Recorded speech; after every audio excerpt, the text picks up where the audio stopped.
英國經濟、移民、人工智慧和政府收入。介紹。歡迎參加本次討論，主題是英國經濟面臨的3個相互關聯的挑戰：脫歐後的移民、人工智慧的崛起以及政府收入的未來。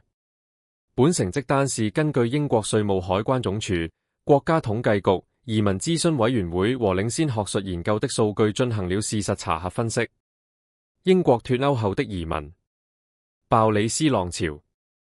英國脫歐後，英國在鮑里斯、約翰遜政府的領導下引入了基於積分的移民制度，這導致合法移民大幅激增。截至2023年6月的12個月內，淨移民人數達到高峰約90萬人。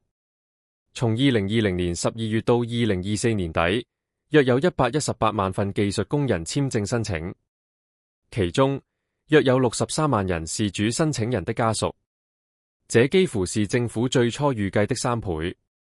最大的技術工人簽證獲得者群體來自醫療保健產業。到2023年，護理人員、護士、高級護理人員和醫生將佔補助金的60%以上。印度公民成為按國籍劃分的最大接受群體。值得注意的是，這些數字涵蓋了所有技術工人簽證申請，而不僅僅是低薪職位。該路線還包括 IT 專業人員、工程師和其他高收入職業。技術工人簽證持有者可以申請福利嗎？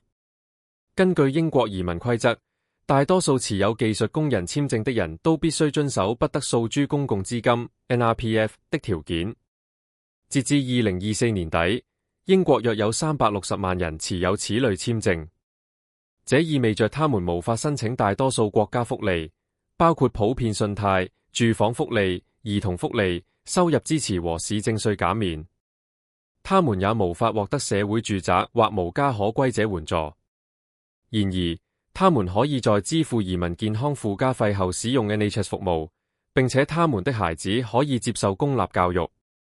他們也有權享有法定病假薪資、法定產假和陪產假薪資，以及一些與國民保險相關的福利。在遵守 NRPF 的情況下索取公共資金違反了移民條件，並可能導致簽證被取消或被驅逐出英國。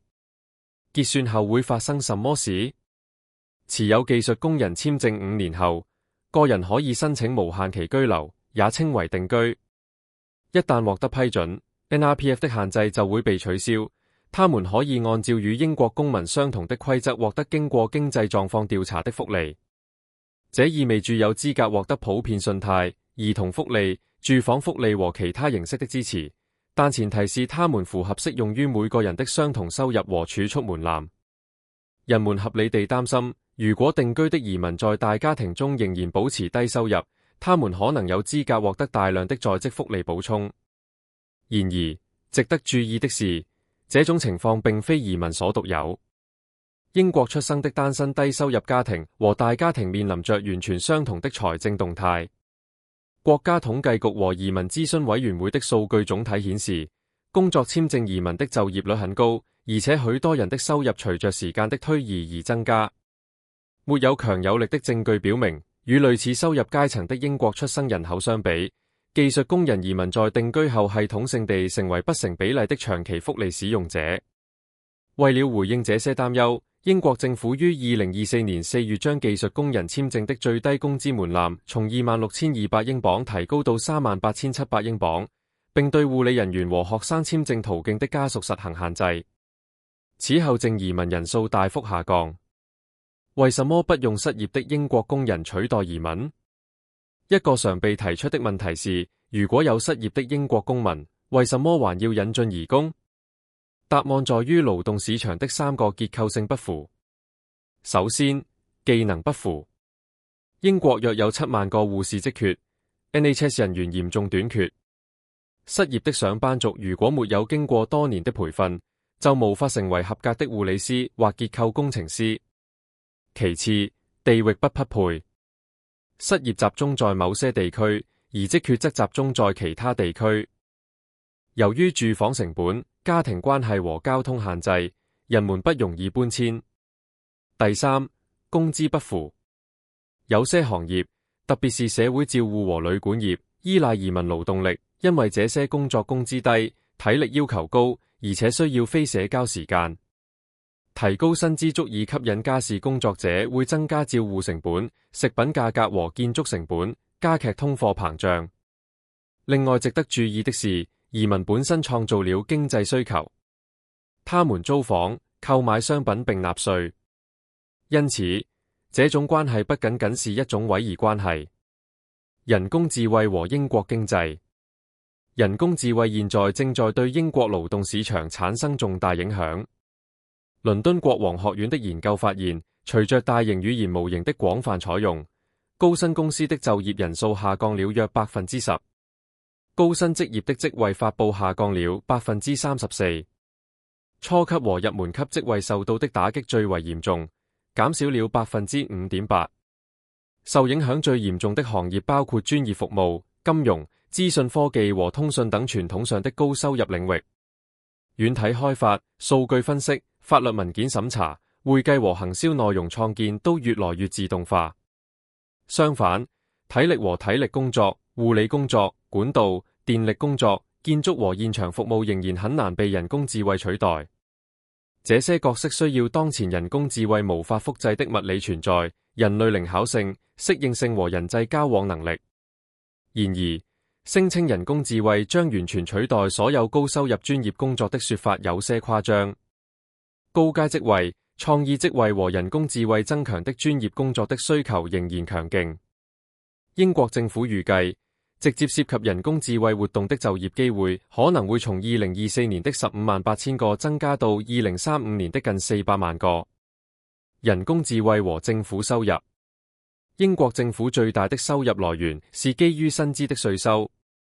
在2024至2025納稅年度，所得稅產生了3028億英鎊，國民保險繳款產生了1725億英鎊，總計4753億英鎊，約佔英國稅務海關總署所有收入的55%。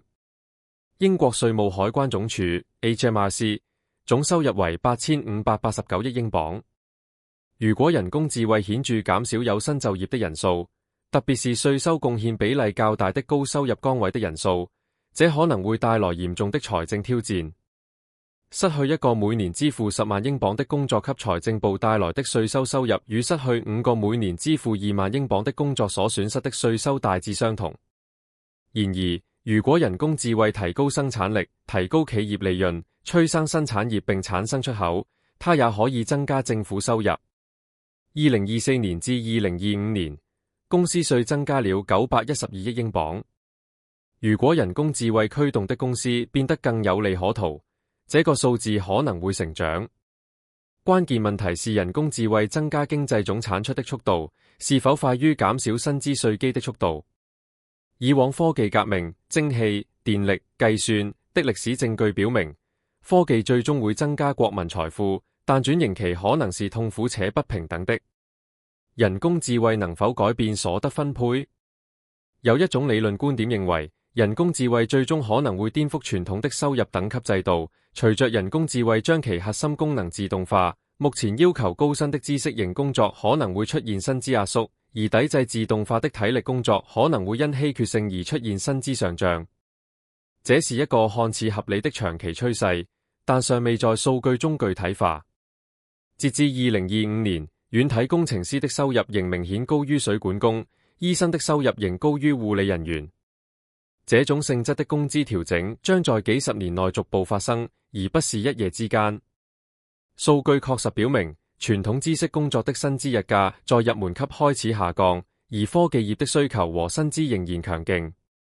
人工智慧和創業。人工智慧大幅降低創業門檻。由人工智慧支援的工具允許個人建立網站、生成行銷內容、編寫程式碼、分析資料和管理客戶交互。這些任務以前需要員工團隊才能完成。這可能會增加創業、自營職業和數位出口，並有可能透過公司稅和增值稅增加政府收入。然而，有一個重要的警告：如果人工智慧使一個人能夠完成10人的工作，那麼每家公司的總就業人數就會下降。即使創造更多企業，整體就業人數也可能不會成比例增加。稅基可能會從廣泛基礎的工資就業轉向數量較少的高生產力個人和企業，從而集中財富並可能減少稅基的多樣性。其他收入來源，如果基於工資的稅收下降，政府有幾種替代收入選擇：對人工智慧驅動的公司徵收公司稅，目前為912億英鎊，但這實際上無法取代所得稅和國民保險中的4753億英鎊。資本利得稅和財富稅，目前為137億英鎊，政治敏感且難以大幅擴展。增值稅，目前為1710億英鎊，但增值稅是類退的，它需要較高比例的低收入者收入。數字服務稅，英國目前對大型數位公司的收入徵收2%的稅，但範圍很窄。自動化或機器人稅，這些仍然是學術討論。截至2026年初，英國還沒有針對機器人稅的現行立法或嚴肅的政府提案。每種替代方案在規模、可執行性或政治可行性方面都有很大的限制。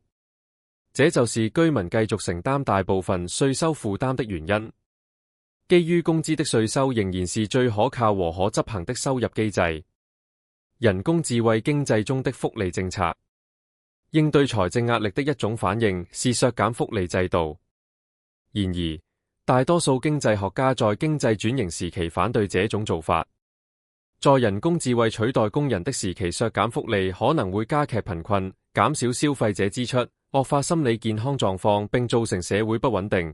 所有這些都會產生經濟成本。更廣泛支持的政策方法包括調整稅收制度以獲取人工智慧產生的價值，大力投資在培訓和技能計劃，改革教育以優先考慮人工智慧無法複製的能力，例如創造力、人際交往能力和身體靈活性，以及探索全民基本收入等作為長期安全網的模式。目標不僅是減少支出，而是確保稅收和福利制度與經濟同步發展。結論：英國面臨3個相互關聯的挑戰：管理脫歐後移民的財政和社會影響，適應人工智慧驅動的勞動力市場轉型，以及在傳統的基於工資的稅收模式面臨壓力時維持政府收入。這些挑戰都沒有簡單的解決方案。移民是由結構性勞動力短缺推動的，而失業的英國工人無法立即填補這一短缺。人工智慧正在重塑哪些技能是有價值的，可能有利於實體貿易，同時壓縮知識工作的薪資。政府收入取決於如何對日益自動化的經濟徵稅的政策選擇。顯而易見的是，英國需要適應性政策，而不是僵化的意識形態來成功應對這些轉變。事實支持細緻入微，以證據為基礎的方法，而不是簡單的敘述。感謝你的聆聽。來源：HMRC 2024年至2025年年度稅收，國家統計局，移民諮詢委員會，英國國會公共帳目委員會，倫敦國王學院人工智慧勞動市場研究，普華永道2025年全球人工智慧就業晴雨表，英國政府人工智慧技能預測。